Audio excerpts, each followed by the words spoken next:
Queridos amigos y amigas, muy buenas tardes por acompañarnos en la celebración, en la presentación de Nocturnario, 101 imágenes y 101 escrituras.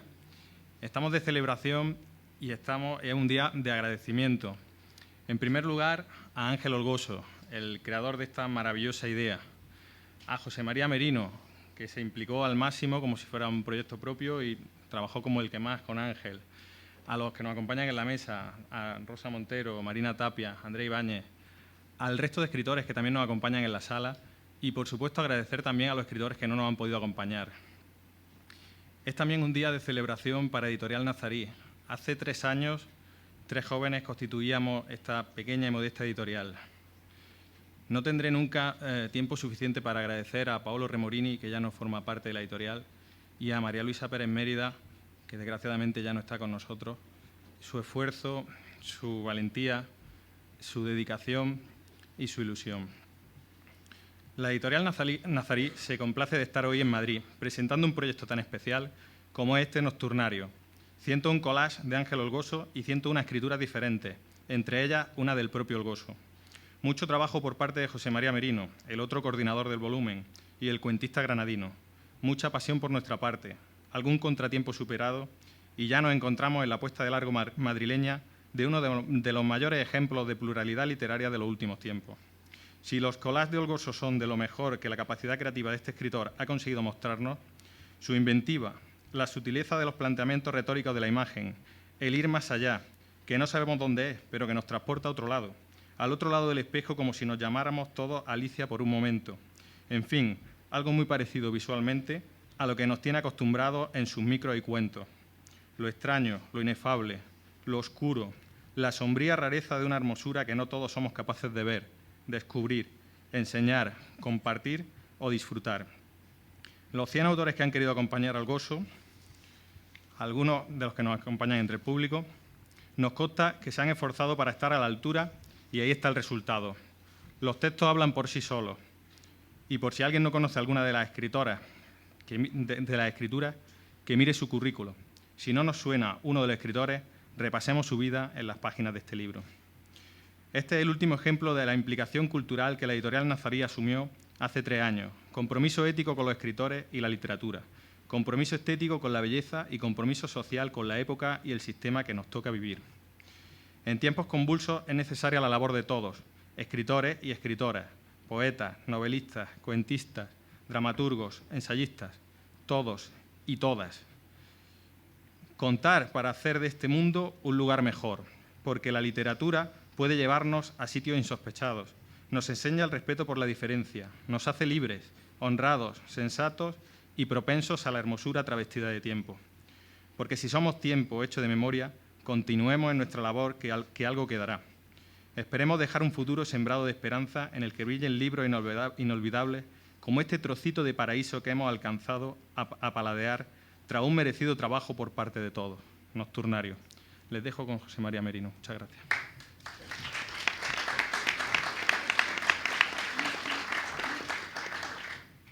Buenas tardes. He tenido el privilegio de asistir a la creación, a la concepción y al parto de este libro desde su primer momento.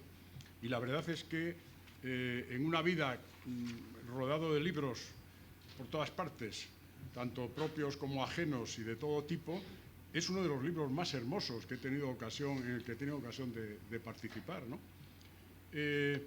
Esto proviene, aunque Ángel Olgoso nos lo explicará mejor en su momento, cuando le toque hablar, proviene de la fascinación de estos collages, que la verdad es que son una auténtica belleza y muy sugerentes, y de la posibilidad de que los collages, en lugar de ilustrar textos, fuesen ilustrados por textos, ¿no? Y dando vueltas a esta idea surgió este proyecto Nocturnario, 101 imágenes y 101 escrituras. Y bueno, la verdad es que nosotros, Ángel Olgoso y yo, pues ya hace años que somos amigos personales y amigos patafísicos, que eso ya añade una dimensión especial a la relación amistosa, ¿no? Y entonces, bueno, pues nadie podía sospechar que efectivamente él, que es un extraordinario escritor y un imaginador de ficciones preciosas, fuese también un artista del kirigami, y un artista del collage, ¿no? y construyese este mundo tan diverso y tan interesante que ha construido, este mundo gráfico, ¿no?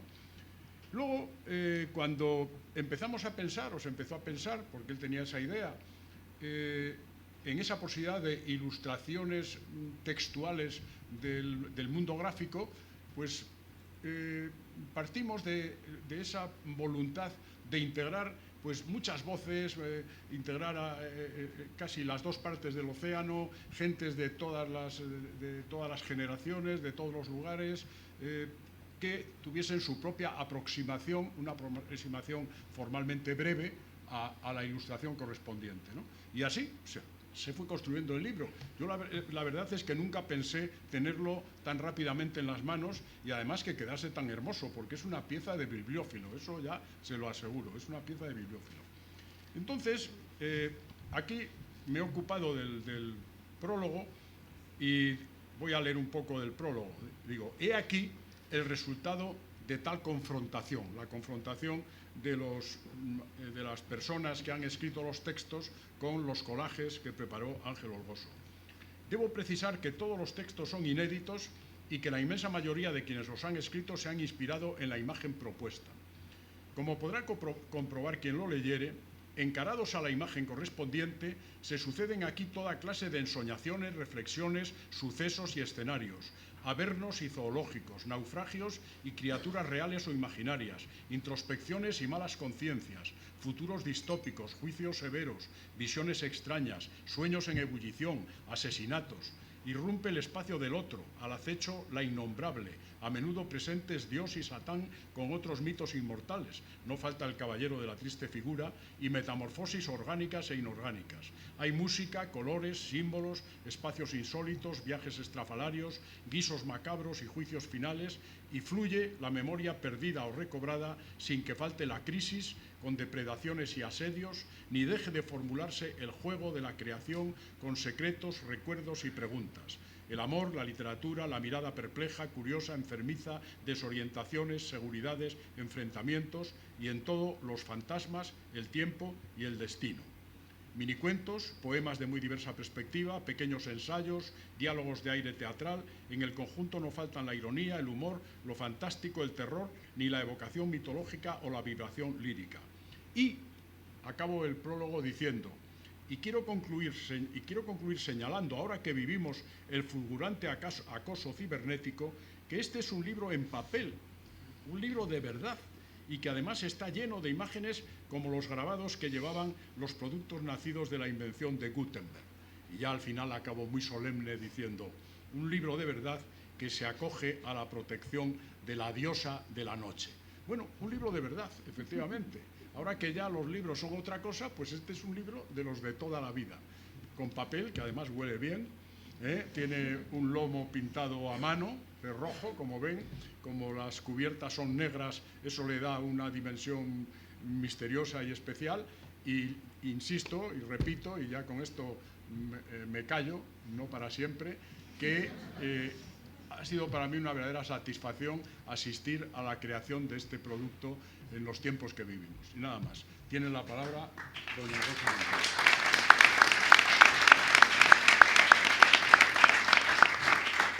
Montero. Bueno, pues este libro es una locura, como es obvio, ¿no? Es una locura porque, en primer lugar, es un atrevimiento meterse, una editorial pequeña como sois vosotros, meteros en este fregado, me parece verdaderamente meritorio. Mis aplausos, de verdad, y mi admiración por lo bello que ha terminado el libro en su confección, en su diseño, en el arte, en todo. Está maravilloso y muy poca gente se atreve a hacer algo así. Es una locura ya desde el principio de Ángel Olgoso y de Merino, ¿no? A mí me llamó Merino, entonces contándome esta cosa loca y tal. Y claro, en primer lugar, yo creo que este frenesí de 101 autores que exige una labor, ¿verdad?, detrás de administración, de gestión y tal, que creo que la ha hecho Merino, ¿no? En mi caso, por lo menos, ha sido así. Pues esto, aparte de un entusiasmo enorme, exige una credibilidad tremenda por parte de quien la ejecuta, ¿no? Yo creo que ha conseguido esos 100 escritores más, 99, porque no te cuento a ti ni a Orgoso, entre otras cosas porque es él. No se le puede negar nada a Merino. Y después, y por su insistencia, es tenaz como un piojo, vamos. Y después por la calidad de los collages, porque verdaderamente son... Yo cuando los vi me quedé... Cuando vi el que me mandaron me quedé fascinada, me quedé emocionada. Debo decir, que aquí no lo ha dicho nadie, que nos tocaban a capón, ¿eh? O sea, que estábamos puestos todos por orden alfabético y los collages numerados, y el que te tocaba, ¿no? Pero lo cual está muy bien, porque es como forma parte de las reglas del juego, porque esto obviamente era como un juego, ¿no? Y entonces, antes me parece que lo has dicho tú, o no sé si lo ha dicho Merino, que eran muy sugerentes, tremendamente sugerentes. De hecho, el mío, el que me tocó, no es que me tuviera que esforzar, es que me contó una historia, que yo creo que yo estoy segura de que tú eras inconsciente de esa historia, pero estaba ahí. O sea, porque son collages que son sueños, son tremendamente oníricos, nacen verdaderamente está claro que nacen de algún lugar del inconsciente, ¿no? Entonces los sueños de los otros son siempre más claros vistos desde fuera, ¿no? Como las novelas, ¿no? Las novelas que son sueños también, muchas veces es el lector el que entiende más bien lo que estás escribiendo que tú misma, ¿no? Pues estos collages nacen de ahí. Entonces, el que a mí me tocó fue de una claridad meridiana, vi la historia, no tuve más que seguir el dictado del cuadro. Y voy a leerla. Mira, os voy a contar cómo es, porque tienes 10 líneas nada más, ¿eh? Pero el collage, si lo habéis visto por ahí, se ve una sala muy grande con un montón con una serie de hombres, todo hombres, como mahometanos o así. En medio de la sala hay una especie de planeta, una cosa enorme. Por detrás de esa especie de planeta o esfera enorme aparece la cabeza enorme de un gallinacio, y en primer término uno de los hombres mahometanos tiene una lancita, ¿no? Una lanza. Y entonces lo escribí de un tirón en 20 minutos, porque me lo contó. El huevo se llama. Esos hombres, porque todos son varones, miran con avidez y enturbantada turbación ese inmenso huevo que es como un asteroide o como un planeta. Por detrás asoma la gallinacia que acaba de poner el huevo, que acaba de parir ese pedrusco cósmico que es el origen del mundo. Pobre hembra, vista por los ojos del varón como si fuera un monstruo, una criatura extraña, ajena e incomprensible. La gallinacia contempla con ojos sabios y acongojados cómo los pequeños hombres la ningunean, pasan por delante de ella y se quedan con su huevo, con el mundo. En primer plano, uno de los tipos muestra con pueril fiereza su lanza, ese símbolo tan fálico. Comparada con el huevo, es una birria. Me lo contó. La historia, si la veis, veréis que está esa historia ahí, ¿no? Y es un libro inacabable en ese sentido, porque cada uno... La multiplicidad de visiones y de maneras de estar en el mundo y de maneras de relacionarse con la literatura lo hace riquísimo, lo hace poliédrico. Es un libro regalo precioso. Yo no me lo he leído todo porque hay que leerlo despacio. Es ese libro que tienes en la mesilla o que tienes al lado del sofá donde lees y que lo agarras y te lees 3 o 4, ¿no? Como los poemas. Es como un libro de poemas, pero más extenso, ¿no? Ampliado con los collages, con la imagen y tal. Y además yo creo que es tan loco, que en realidad se quedaron cortos, porque el nombre ya lo apunta. Ellos hubieran querido hacer los 1001 imágenes y 1001 escrituras, pero les dio un poco miedo, ¿no? Un poquito de miedo. Pensaron que quizá era un poquito excesivo y tal, que quizá no conseguirían encontrar 1001 escritores, que yo creo que sí, que hay 1001 escritores en España, por lo menos. Y nada, estoy encantada, la verdad, de haber colaborado en este libro preciosísimo. Nada, muchas gracias.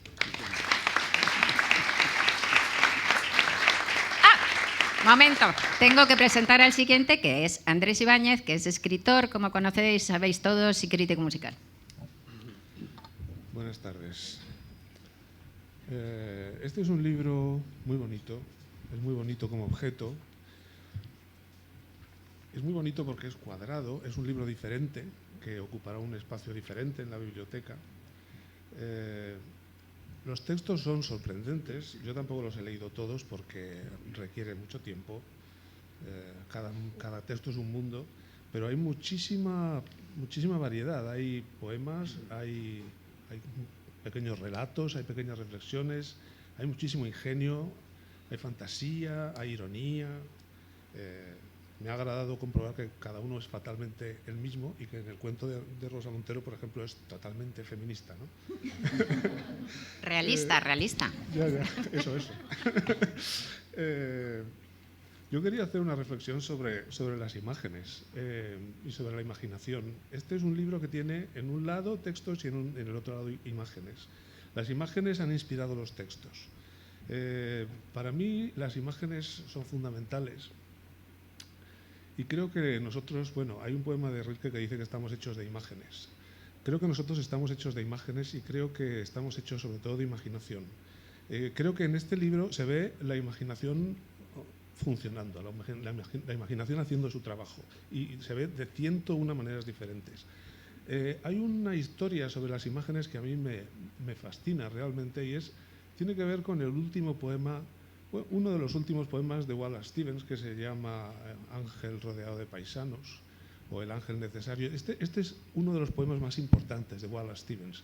Es este poema donde habla de un ángel que es el ángel necesario de la tierra. Todos hemos leído muchas veces este poema, no solo porque está en la última página de las obras completas, y es como el testamento de Wallace Stevens. Él lo escribió poco tiempo antes de morir.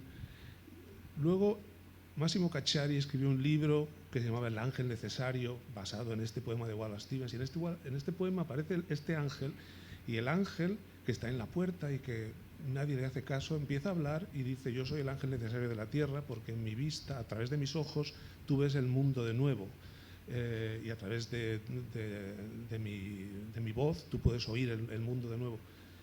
¿De dónde surge este ángel, esta visión maravillosa donde parece que se resume todo el pensamiento poético de Wallace Stevens? Surge de una imagen, pero la imagen es muy curioso. La imagen es un cuadro que tenía Wallace Stevens y el cuadro representa lo siguiente: representa una alacena donde hay una serie de botellas y en el centro hay una botella blanca.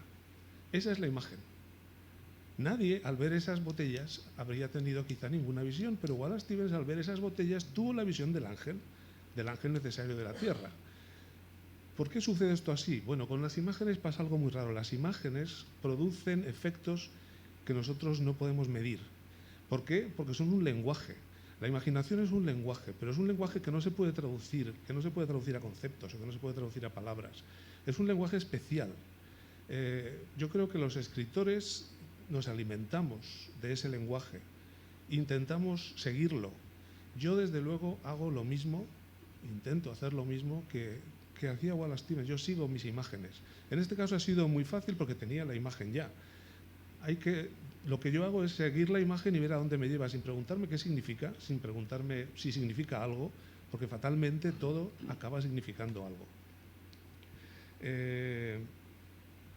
Voy a leer el texto que he escrito. Cuando me pidieron este texto, yo estaba escribiendo mucha poesía rara.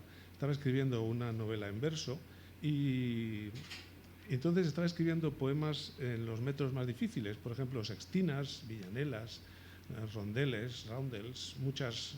Yo estaba buscando los metros más raros de la poesía española, inglesa, trovadoresca. Y entonces estaba pues escribiendo sextinas y yo pensé, pues voy a escribir una sextina. Pero no cabía, porque la sextina son 6 versos por 6, entonces pensé, bueno, pues una quintina con 5 versos tampoco cabía. Y entonces al final pues tenía que escribir una cuatrina, ¿no? Que es lo mismo que una sextina pero con 4 versos. Una sextina es una estrofa donde los 6 versos terminan en 6 palabras y luego se van combinando, o sea, si es 6 palabras, luego en la segunda estrofa empieza por la última palabra y la primera, la penúltima y la segunda, la antepenúltima y la tercera, y va cambiando así las palabras 6 veces hasta que en la última estrofa pues aparecen otra vez las mismas palabras en el mismo orden. En la cuatrina funciona igual, pero claro, con 4 estrofas y 4 versos. Las palabras son ciudad, muros, lecho y misterio. Creo que no hace falta que describa la imagen porque la imagen está descrita en la cuatrina. La cuatrina se llama Oniria, que es la ciudad la ciudad de los sueños. Una muchacha sueña una ciudad, mas guerreros desbordan de sus muros, llegan hasta la orilla de su lecho, donde duerme tranquila en su misterio. ¿De dónde brota el sueño? Este misterio preocupa al arzobispo. La ciudad brilla ideal, mas su cuna es un lecho, una niña que sueña hacia sus muros. Si soldados que brotan de los muros matan a la que sueña, y del misterio de su lectura surge al pie del lecho el campeón de Oniria, la ciudad soñada por la niña, la ciudad que cada noche surge con sus muros brillantes. Es como una barca el lecho, se dice el arzobispo, hacia el misterio.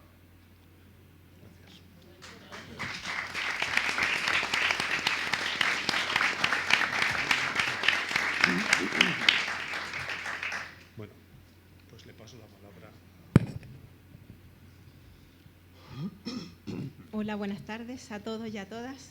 Para mí es un placer estar aquí en esta mesa rodeada de tan buenos creadores y celebrando este maravilloso libro. He escrito unas palabras que las he titulado Invitación para entrar en la obra plástica de Ángel Olgoso. He tenido la suerte de crecer en una familia de pintores y poetas. He contemplado en mi padre y en mi madre esa ansia de encontrar un lenguaje propio, un estilo. Los he visto inmersos en el trance de la creación, en ese dialogar íntimo con un cuadro, con una hoja en blanco, o deambular por los pasillos de la casa de Valparaíso, abstraídos buscando una idea para completar la nueva serie de pinturas que realizaban, como hipnotizados, hablando solos, leyendo en voz alta, haciendo bocetos en el aire. He sido testigo y partícipe de la celebración, del espíritu de fiesta que llenaba el hogar cuando mi padre daba por terminado un poema y lo compartía con nosotros, o la alegría contagiosa que transmitía mi madre al buscar por todos los rincones del taller plásticos, tuercas, objetos en desuso para realizar sus matéricos. Por eso me es familiar esa forma con la que Ángel navega entre lenguajes. Le imagino deslumbrado en el proceso de crear, haciendo acopio de material, recortando, pensando, probando combinaciones, trabajando en sus collages con entrega, paciencia y pasión, con la actitud seria, pero a la vez ligera, que tiene un niño cuando juega con los elementos del mundo que descubre, actitud fundamental que posee el artista genuino. Por eso nos deslumbran. Por eso es fácil dejarnos envolver con la capa translúcida de sus visiones, porque en su obra, tanto en la plástica como en la narrativa, hay un entusiasmo febril y auténtico que el lector siente y reconoce, un mundo único, poblado de historias extrañas y perspectivas perturbadoras, un cosmos sombrío pero lleno de maravillas, una formidable potencia imaginativa y una versatilidad asombrosa, una luz que traspasa, una llamada a reflexionar, a despertar, a estar atento. Después de leerle, de acercarnos a su universo, no volvemos a estar situados en el mismo punto en el que nos encontrábamos antes de tan intensa experiencia. Es un autor transformador, que encamina el ojo hacia nuevas posibilidades de mirar, que invita a percibir la cotidianidad de otra manera, a atrevernos a cuestionarlo todo, a no quedarnos en la superficie. Y creo que esta capacidad solo la logra la buena literatura, el arte verdadero. Esta alquimia no es posible sin riesgo, sin compromiso. No hallaremos la sustancia que nos ofrece su obra en la literatura complaciente con las modas y gustos del momento. Las creaciones de Ángel parten de una imperiosa necesidad de contar, de fabular, de sumergir a un lector espectador en esos parajes que se encuentran en los bordes de nuestra realidad. Su lector pasará a tener una actitud activa, será permeable a lo que lee o contempla porque, insisto, la obra de Ángel Olgoso transforma. Él bucea en la palabra escondida tras la imagen, dota de vida, de diálogos y gestos una estampa quieta, que antes tenía solo una lectura, que ilustraba un determinado capítulo o pasaje de un libro. Sus collages son una muestra visible de que el arte puede transmutar la materia desde la cual parte, que el arte tiene múltiples vías de expresión, puentes donde se comunican las distintas disciplinas que lo conforman, donde se da la mano para alumbrar algo único, cargado de sentido y que puede hermanar y redefinir los conceptos de belleza y verdad. En sus collages viaja, va de un tiempo a otro y de una esfera a otra. Con su sutileza realiza una perfecta integración de distintos personajes, ambientes y escenarios. Podemos degustar en ellos elementos irónicos y contestatarios, mágicos y surrealistas, costumbristas y apocalípticos, minimalistas y barrocos, poéticos y realistas. Y en todos encontraremos la postura del autor, su mirada analítica que recorre la vida y la muerte, todas las épocas de la historia, todas las clases sociales, toda la humanidad. Por eso os invito a entrar en la mansión de su obra, en ese palacio de las imaginaciones. Os emplazo a cruzar la puerta de este libro. Quiero que tengáis la aventura de conocer, de transitar, de dialogar con ese mundo preñado de posibilidades, de beber al agua de los aljibes que este autor levanta en el desierto. Cuando se ha tenido la suerte de leer todos y cada uno de los más de 500 millar de relatos de Ángel Olgoso, se advierte enseguida que el centenar de imágenes suyas que ilustran Nocturnario es otro hijo legítimo de su fecunda imaginación, otra faceta de este poeta de la narrativa, que forma parte de una obra coherente y de abrumadora belleza. Otra prueba de que cuando se tienen alas para volar, no importa el lugar, si hay aire donde moverlas, ya sea abriéndose paso a través de su prosa repujada o de las líneas tramadas de sus grabados. Y bueno, quería leer y compartir con vosotros el poema que he escrito para la imagen que me ha tocado a mí, que es la que ilustra el libro. A ver, ¿dónde está?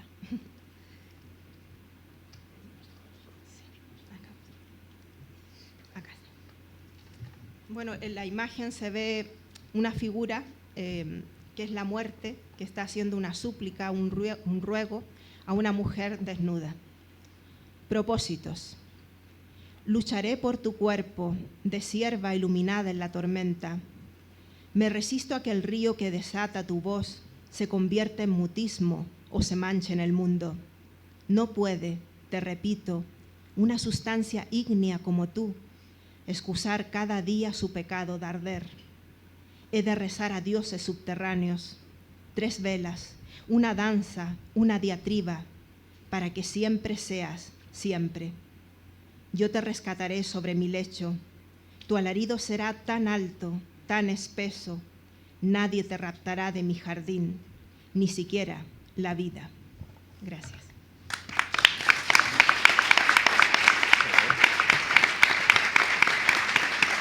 Y ahora quiero dejaros con Ángel Olgoso. Es un verdadero privilegio estar escoltado hoy aquí por escritores como Rosa, Marina, José María y Andrés, que a su apabullante calidad literaria suman su extraordinaria calidad humana. A todos ellos agradezco de corazón sus impagables palabras acerca de este libro tan especial, en el que comparezco más como ilustrador que como escritor. Y a todos vosotros, amigos, conocidos y desconocidos, agradezco vuestra exquisita amistad, vuestra generosa presencia y vuestra curiosidad por Nocturnario. Un escritor es solamente un escritor, pero José María Merino es alguien que cede a lo previsto. Explorador de lo extraño y lo onírico, notorio por su entusiasmo y su ingenio, por una energía que produce vértigo y una generosidad de un verdadero hijo de los dioses, está a favor de no dejar que se ponga el sol sin haber iniciado algún proyecto. Por eso, cuando tras hojear las fotocopias de mis viejos collages, Merino me disparó de manera fulminante su idea instantánea de que había que publicar aquellas imágenes, las fibras de mi joven e inexperta alma se estremecieron como un álamo temblón, pues la socarrona bondad meriniana acababa de caerle encima como un meteoro desde un cielo azul. Quien se ha sentido siempre invisible agradece la atención que otros prestan a su trabajo, de modo que podía decirse que a través de mis venas se infiltró un considerable caudal de emociones, tal que un exquisito vino que me colmara de optimismo y satisfacción. Ni aun tomando regularmente la magnesia biliar del viejo doctor Gordon, habría podido experimentar una mayor calidez interior que la que sentí aquella lejana tarde en la librería madrileña Tres Rosas Amarillas. Sería difícil elogiarlo bastante el magnífico valor y firmeza con que afrontamos las dificultades que enseguida salieron al paso del proyecto, obstáculos que a veces nos hicieron brincar como cabritillas que hubieran escuchado la trompeta del juicio final. Pero no fue hasta contar con el beneplácito de Paolo Remorín y Alejandro Santiago, editores y, sin embargo, queridos amigos, cuando pude restablecer el paso del aire a través de mi gaznate, enjugarme aliviado con el pañuelo mis estribaciones superiores y estar solo a un paso de convertirme en una masa compacta de felicidad. La aquiescencia de la editorial Nazarí facilitó que ya en Zúrich, durante un congreso sobre el cuento español, Merino y un servidor pusiéramos en marcha el enorme soporte logístico necesario para levantar el mapa completo de tan caleidoscópica e inclasificable geografía.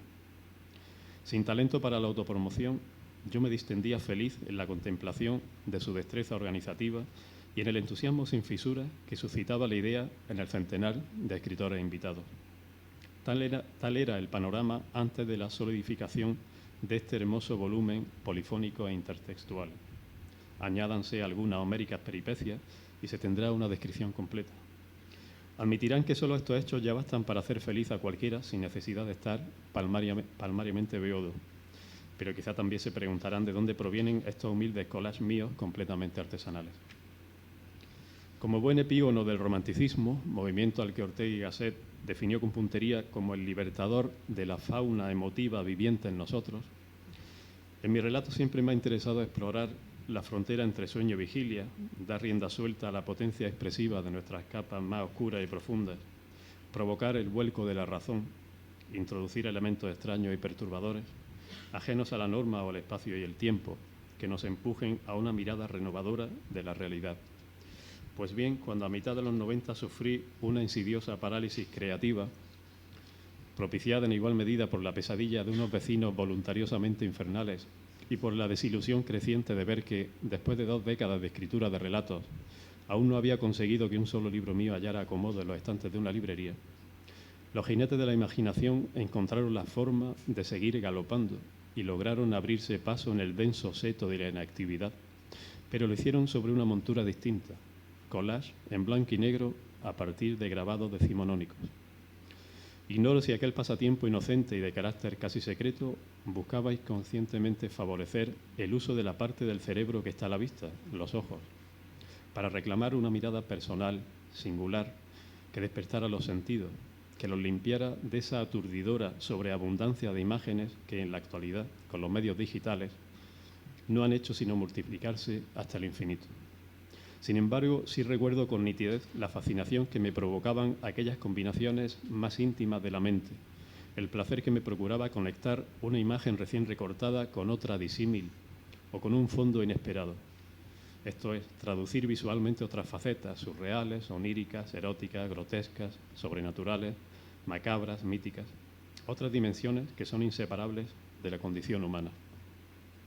Andrés Ibáñez, uno de los 100 artistas de la palabra en español, de distintas generaciones, de distintos continentes, veteranos y noveles, narradores y poetas, que interpretan las imágenes de Nocturnario, opina que la imaginación es nuestro derecho a ser libres y a autocrearnos, nuestro derecho a tener tiempo, a amar y ser felices, pero también es algo más.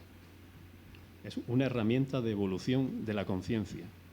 El cultivo de la imaginación estimula las zonas dormidas del cerebro y despierta en nosotros facultades intelectuales y emocionales ampliadas.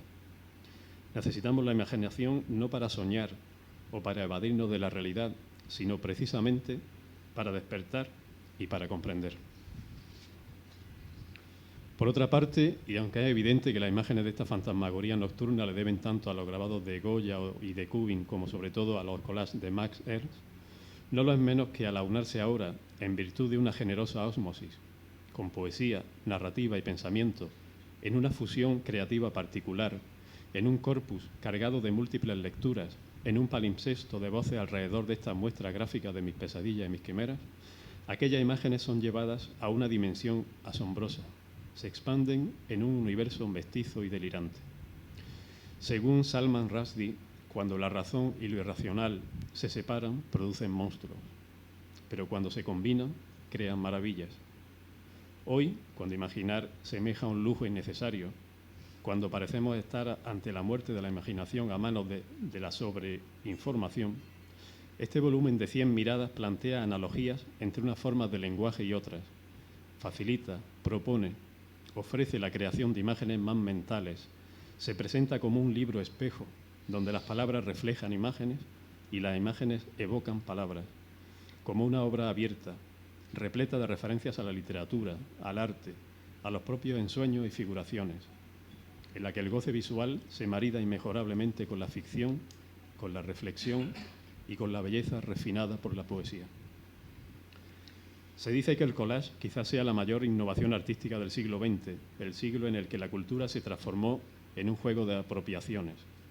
Al menos resulta indudable que el collage es una demostración de cómo lo múltiple se convierte en uno, y ahora con Nocturnario se riza el rizo y lo que ha devenido uno vuelve a convertirse en múltiple. Mi infinita gratitud, por tanto, a José María Merino, a los editores y al centenar de escritores que me ayudaron a hacer literalmente realidad este sueño de sueños, que han dragado las profundidades de su alma en busca de una perla insólita, que han colaborado desinteresadamente en esta fiesta de imágenes y palabras, como la ha llamado Juan Carlos Méndez Guédez, generosos catalizadores de una zona de sombra en la que han cristalizado como relámpagos visionarios, como alucinaciones ilustradas, estas miniaturas de variadas texturas e intereses. En palabras de uno de ellos, Raquel Lanceros, imaginar otras realidades es el primer paso para cambiar las cosas. Y parafraseando a Soledad Puertola, también presente en esta edición primorosa en su elegancia y sobriedad, nos gusta escuchar historias que hagan vislumbrar leves rendijas por donde se filtre un sentido sobrenatural y mágico, un mundo remoto del que vinimos y al que volveremos. Ojalá hubiera dispuesto de 100 imágenes más, como apuntaba Rosa, como pretexto, como nuevo pretexto plural para crear hermosos textos, para dar cabida a otros 100 autores y no verme obligado a repetir la célebre frase de Macedonio Fernández: son tantos los ausentes que si falta uno más no cabe. No quiero terminar sin traer a colación que ya Leibniz se sentía abrumado por el exceso de libros que se imprimían en su época. Estaba persuadido de que la luz incesante de letra impresa que caía sobre el siglo XVII devolvería al género humano a la barbarie. Sin llegar al extremo cruel de desear que el pobre Leibniz levante la cabeza, me permito considerar que Nocturnario, que este regalo añadido, que esta maravilla material, concreta y nada virtual, no solo nos reconcilia con nuestra facultad imaginativa, no solo saca a pasear al niño que llevamos dentro, no solo se deja recorrer amigablemente o con fruición, y es un regalo para la vista, no solo nos permite fijar la mirada, pero también el pensamiento, sino que además nos puede hacer mella, nos puede emocionar o infectar, penetrando con la belleza cruel de su repertorio de venenos y bálsamos en el pecho y en la memoria. Bienvenidos a los esponsales de la imagen y la palabra. Muchas gracias.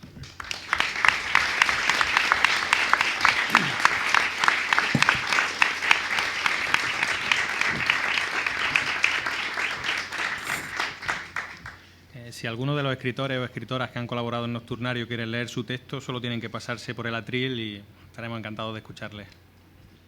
Buenas tardes.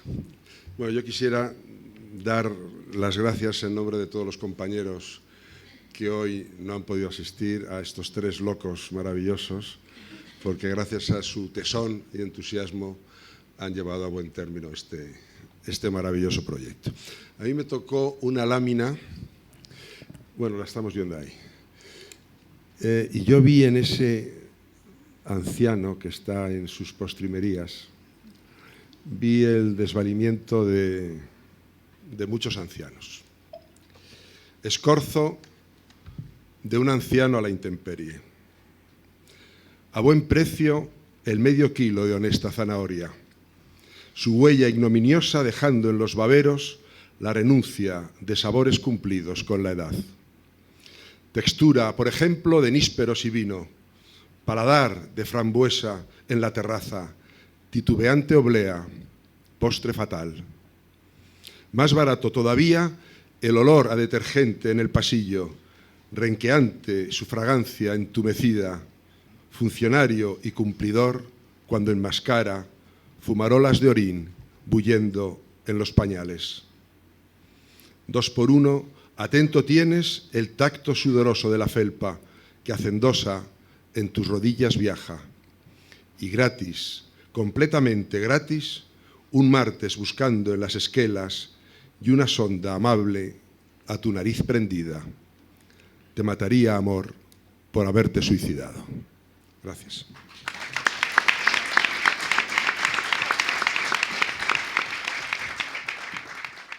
Pues muy buenas tardes y gracias por invitarme a esta locura tan maravillosa que es este hermanamiento entre la palabra y la imagen.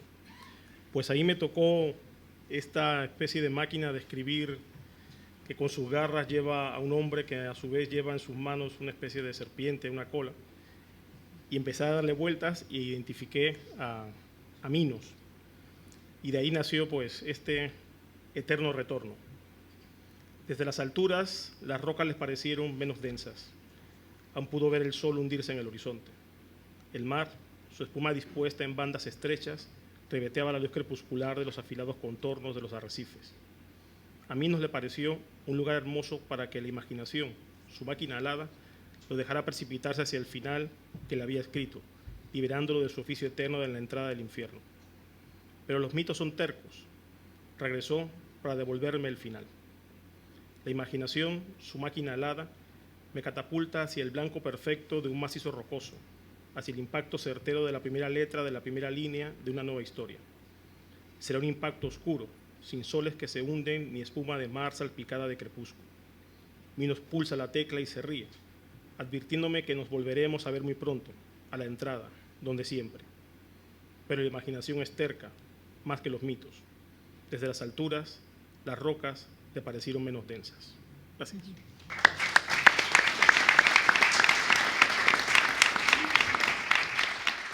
Hola, buenas tardes. Mi grabado, a diferencia de Rosa Montero, que lo vio muy claro, yo estuve varios días con él en mis carpetas y le daba vueltas, tenía miedo a, no sé, me parecía tan especial. Incluso preguntaba a mis amigos y a mis alumnos, por favor, ¿qué os inspira esto? Bueno, al final me salió un texto irónico y en tono publicitario, y le pedí a mi hijo, que veníamos juntos en el taxi, yo he llegado hoy de Santander, que me eche una mano con la lectura, porque creo que con las dos voces va a quedar mejor. Entonces, si no hay problema, sale él un poquito.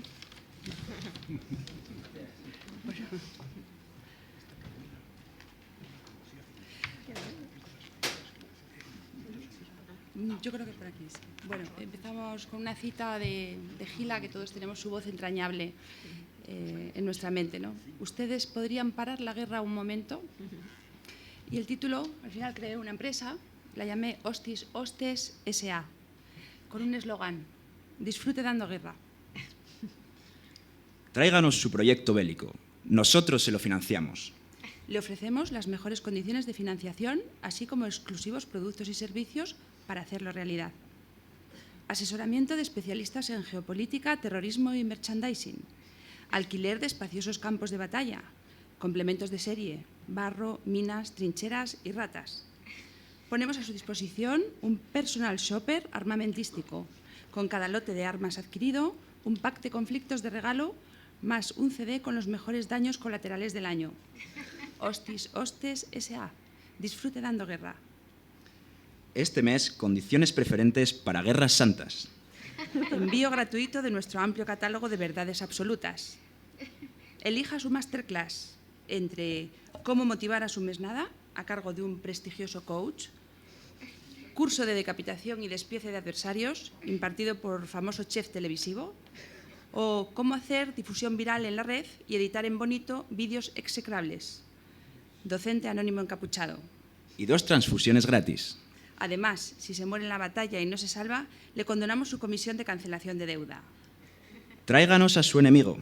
Por cada facción adversaria aportada, 8% de descuento en su próxima batalla. Si ello no fuera posible, disponemos de un listado muchedumbre de desheredados dispuestos a morir por cualquier idea a cambio de un salario. Estamos a la vanguardia de la evacuación en el campo de batalla. Todos nuestros campos disponen de un fabuloso retrete compartido por ambos bandos. Se trata del modelo Trono, colección Cacalia, gran cloaca diseñada sin tapa para felicidad del guerrero, que no tendrá que bajarla. Hostis Hostes S.A. Disfrute dando guerra y descanse en paz.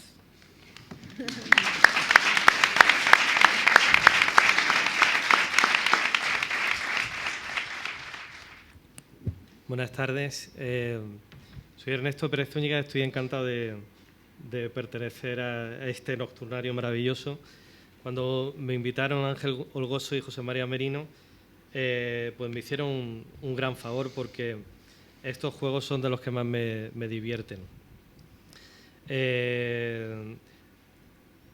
Me imaginaba Ángel Olgoso, para mí estas ilustraciones son como una especie de... Bueno, está claro que tienen algo de sueño expreso, ¿no? Pero tienen algo como de un espejo. Y me imaginaba Ángel Olgoso ante la página en blanco como un espejo vacío que iba rellenando, ¿no? Rellenando con los rostros, los caracteres que aparecen ahora a la vista. Y antes de escribir yo me imaginé a mí mismo mirándome en este espejo y reflejando las palabras que voy a leer ahora. Se llama Más afilado que una espada. Dice así. No podría ser más fácil para la tristeza del león contemplar con hambre a los ciudadanos ejemplares. Por mucho que se protegieran la cabeza con sus sombreros, ¿qué otros escudos podrían salvarles? Cotidianos, en la puerta del teatro y también en los balcones, aguardan el reinicio de la función. Viven en el intermedio entre un acto y otro, ya sea puro o impuro. Mientras tanto, la obra les sucede. No se detiene nunca. Los tejedores invisibles ejecutan su trabajo, perceptibles, sin embargo, en los ojos del león. Aunque él no sabe tanto como cree, el último acto de la obra será, paradójicamente, uno más. La muerte, gigantesca, escapa siempre por la misma puerta con su arma ensangrentada y no aprende. La muerte no aprende. A la salida, un día más, la están esperando. «Otra vez tú, Padre mío», repite su pregunta. Circular ha llegado otro 15 de marzo. Los dioses han vuelto a conjurarse para salvar la ciudad. El universo es más afilado que una espada, contesta uno de los más antiguos ante el cuerpo caído. El león avanza.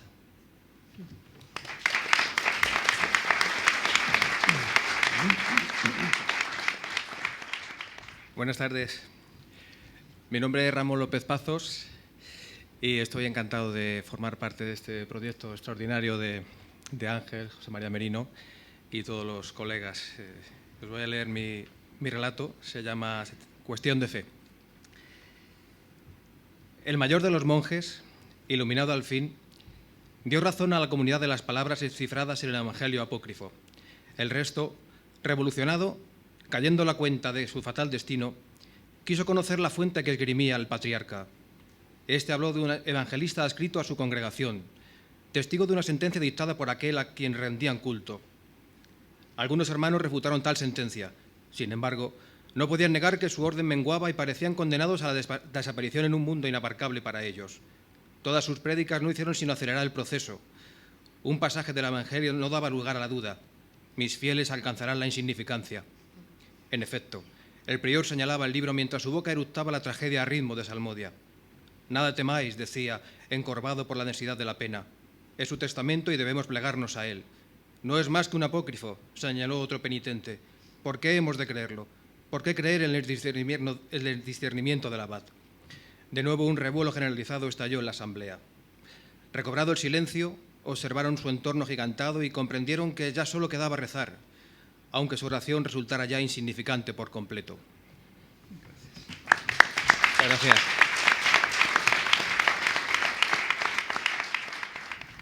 Buenas tardes. Yo la verdad no pensaba leer esta tarde, no sé por qué. De hecho, mi querido Ángel Olgoso me ha hecho una seña como diciendo, bueno, y antes le había casi prometido a Rafa Sarabia que no iba a leer. Los poetas no podemos cumplir promesas, ya lo sabes tú, Rafa.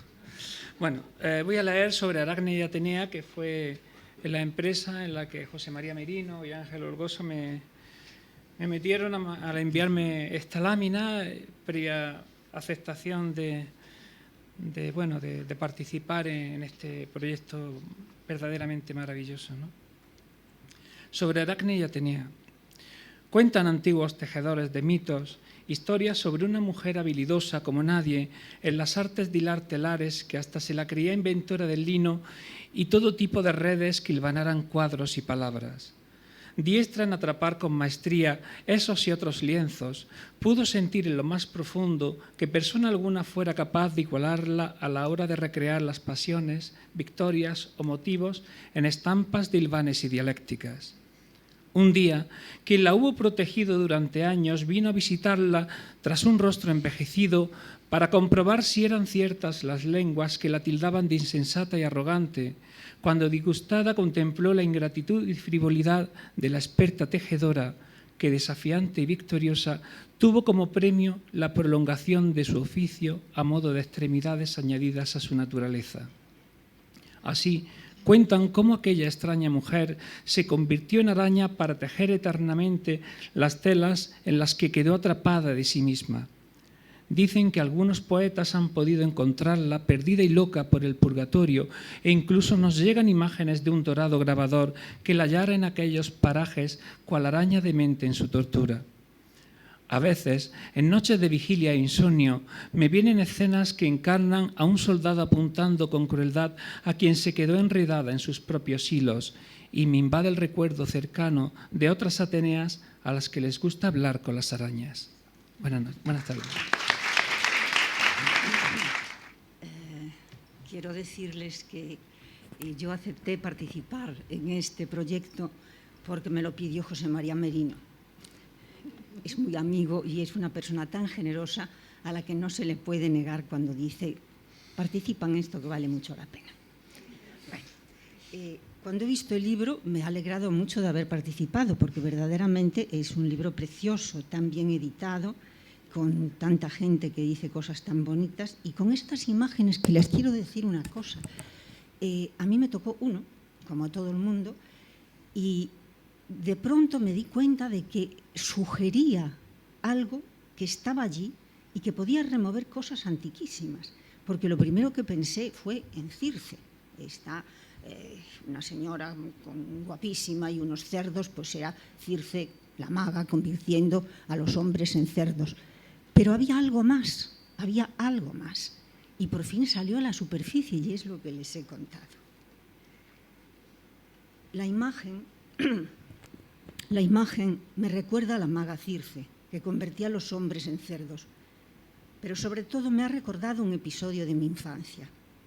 En mi casa se hacía cada año la matanza del cerdo. Era un espectáculo terrible, la sangre, los berridos, el olor. En un cerdo colgado, abierto en canal y rapado, descubrí por primera vez el frío especial de un cuerpo muerto. Pero lo que más me impresionaba de aquel espectáculo sangriento era el papel de las mujeres, que ofreciéndole comida, engañándolo, sacaban al cerdo de la cuadra. Un año lo hizo mi madre. Era joven, guapa y muy cariñosa. El cerdo la conocía, porque ella le daba muchas veces maíz y patatas, que le gustaban mucho. Aquel día no le ofreció golosinas, solo lo llamó y extendió hacia él su mano. El cerdo salió y ella le pasó la mano por el lomo en una caricia. El cerdo la miró, se puso a su lado y mansamente la siguió hasta donde lo esperaban el matarife y sus ayudantes. Yo sentí una angustia terrible y salí corriendo para no oír ni ver lo que venía después. Aquella imagen de mi madre conduciendo a la muerte a un animal que confiaba en ella me inquietó durante mucho tiempo. Ahora sé que abrevió su tortura e hizo gratos sus últimos momentos. Y pienso que el cerdo tuvo suerte de que ella lo acompañase y le hiciese una caricia antes del inevitable final.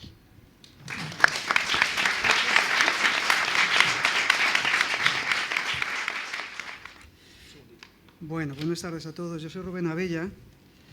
Por apellido siempre suelo salir el primero en las cosas. Y eso a veces es muy grato, la verdad. Y otras veces, como en este caso, como que yo sentía que me caía sobre las espaldas una especie de responsabilidad especial. Por eso de que si alguien, yo creo que se puede abrir por cualquier lado. El libro es una de sus enormes ventajas, pero si alguien lo empieza por el principio, pues la primera historia que se encuentra es la mía. Y eso me puso un pelín nervioso, la verdad, cuando te pusiste en contacto conmigo, ¿no? Bueno, yo lo que he intentado es... se ha hablado de ilustración, de los textos ilustrando las imágenes, Y yo el texto, la imagen es maravillosa, la verdad. La que me ha tocado, las que veo por aquí también son tremendas. Y yo lo que he intentado es realmente que el texto y la imagen se hablaran de tú a tú y que juntos dieran un pasito más allá. No sé si es un lenguaje nuevo o algo, pero que formaron una unidad que fuera un pelín más allá de las partes.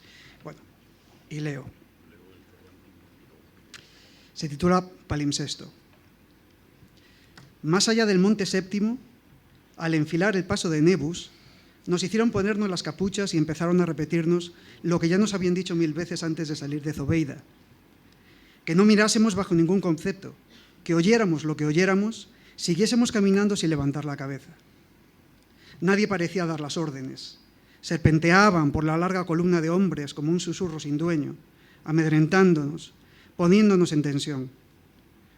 Por más que nos esforzábamos, durante un rato no oímos más que el frufrú de nuestras túnicas y el impacto cansado de nuestras sandalias contra el suelo de roca. Luego llegó hasta nosotros la letanía de los guardianes y el ruido de las cadenas y una creciente agitación del aire, una especie de queja ahogada que no podía ser otra cosa que su aliento. En mi descargo, debo decir que luché cuanto pude contra mí mismo.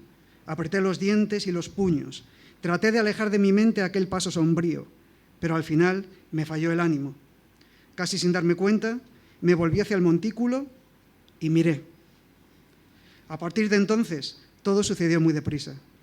La mano de un vigilante agarrándome el brazo, el horror en el rostro de los guardianes, el calor repentino, la primera lengua de fuego golpeándome en la espalda. 1.000.000 de gracias a todos los que estáis aquí, por supuesto a Ángel, a Merino y a todos.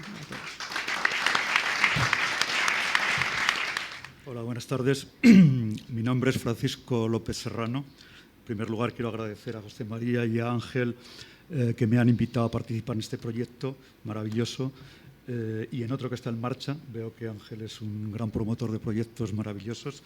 Voy a leer mi contribución, que es un poema muy breve y que se titula El juego de la creación.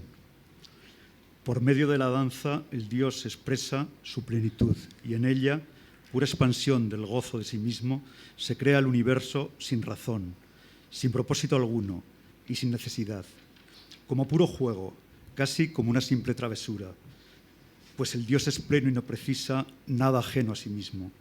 La creación es un juego y es también juego el sentido de la vida y un simple juego la naturaleza humana.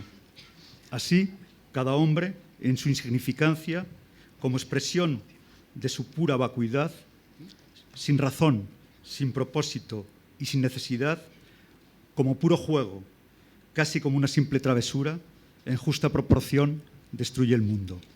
Gracias.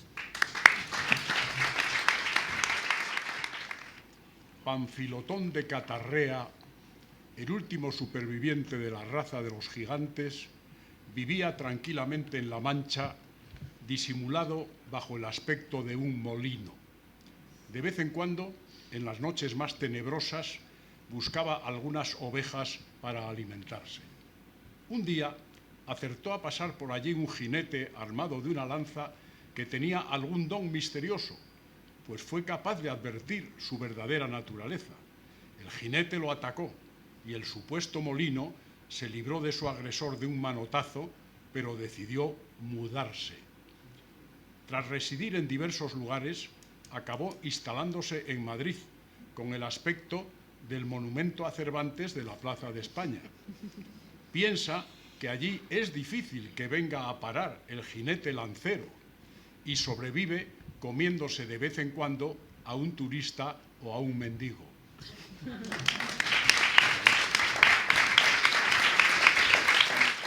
Buenas tardes, soy Miguel Ángel Zapata y me pasa al contrario que a Rubén. Suelo cerrar todas las antologías y estoy siempre esquinado en los anaqueles de las librerías.